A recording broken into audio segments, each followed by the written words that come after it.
Hey, what's up guys, Ryan here, back for another video. Today, the LEGO Collectible Minifigure Series for 2021 was leaked. So I'm going to show you guys all the figures and rank them, so we can see which ones are the best and which ones are the worst.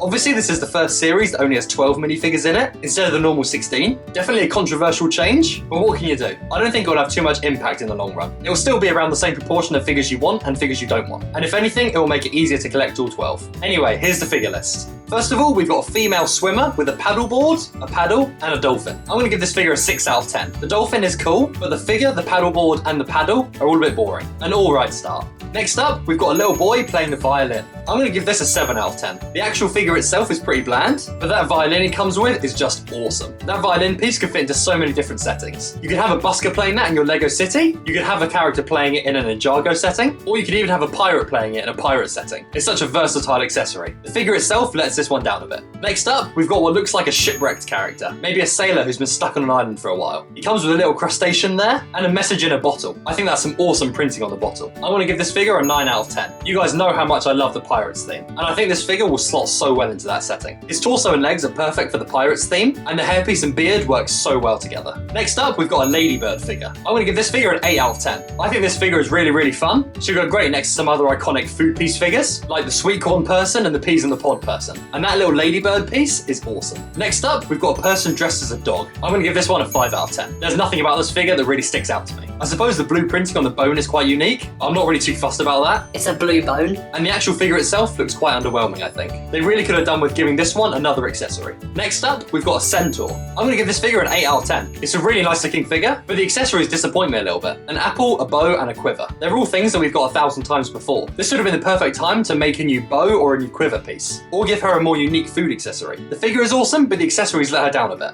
Next up, we have the Beekeeper. I'm going to give this figure an 8 out of 10. It's a really cool idea for a figure, and that honeycomb piece looks awesome, but the figure itself doesn't impress me enough to get a 9 out of 10. Next up, we've got this kind of warrior, maybe like an Aztec Warrior or something. I absolutely love this figure. I'm going to give it a 10 out of 10. He's got awesome printing on his torso and legs, a really cool shield and sword, and an awesome headpiece. A really cool face as well. Just awesome. I really want to make an army out of that figure. So cool. Next up, we've got a little child pilot figure that comes with a little toy plane. This figure gets a 6 out of 10 for me. The figure itself is very uninspiring, and the toy plane looks cool, but not that good. Next up, we've got this space police figure. For me, this figure gets a 9 out of 10. Really close to being a 10 out of 10 as well. This figure just looks awesome. If I manage to get my hands on it, I'll definitely repurpose it to be a LEGO City Police figure. You can see that he comes with a bunch of cool accessories and armor as well. If this was a LEGO City figure, it would have been given a 10 out of 10 from me. But because it's space, which is more of a niche theme, I had to knock it down to a 9 out of 10. Next up, we've got this alien figure. I suppose this kind of ties in with the Space Police figure we just saw. I'm going to give this one an 8 out of 10. A couple of cool accessories, a really cool headpiece, but other than that, this figure doesn't really have the wow factor for me. Also, it doesn't really fit with any current LEGO themes. And the final figure we've got is a singer. This is a 5 out of 10 for me. A really poor way to end it. There's nothing about this figure that sticks out to me and makes me think that I want to get it. If I open a pack and get this one, I'll definitely be disappointed. So that's it, those are my rankings. The figures that I want to get most are the Shipwrecked Man, the Aztec Warrior, and the Space Police figure. What do you guys think about this series of figures? Which ones do you want to get the most? Let me know in the comments down below.